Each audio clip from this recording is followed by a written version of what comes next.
Мицотакис бара предвремени избори во Грција кои би биле и своевиден референдум за името. Парламентарните избори требало да се случат во најбрз временски период за грчкиот народ да донесе одлука.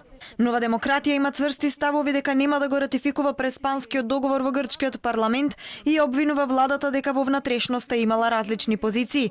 Додека Ципрас и министерот за одбрана Каменос биле приковани за фотелите уште неколку месеци, го искористувале наводното внатрешно несогласување само за да добијат уште малку време во власта. На земјата и прават голема штета. Зато и ние ќе инсистираме.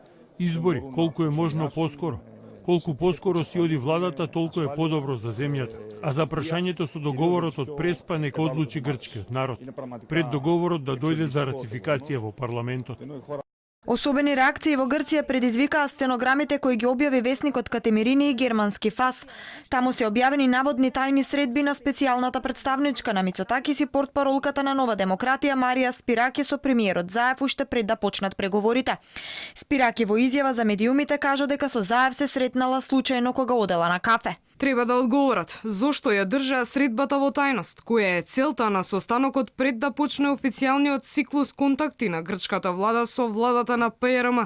Какви доверливи пореки му пренесе на господинот Заев во име на господинот Мицотакис? Имаше ли и други такви случајни средби во кафулиња со политичката власт на соседот, што реши да ги држи во тајност? Денеска министерот за дигитална политика на Грција Никос Папас во интервју за грчката државна телевизија Ерата кажа дека владата ги убедувала пратениците, но и самиот Панос Каменос дека преспанскиот договор требал да биде изгласан и од него и од пратениците на независни грци. Во случај да се доставила нова иницијатива за гласање недоварба на грчката влада поради договорот од Преспа, Папас вели дека немало во никој случај да се соберат 151 пратеник за да падне владата на Сириза.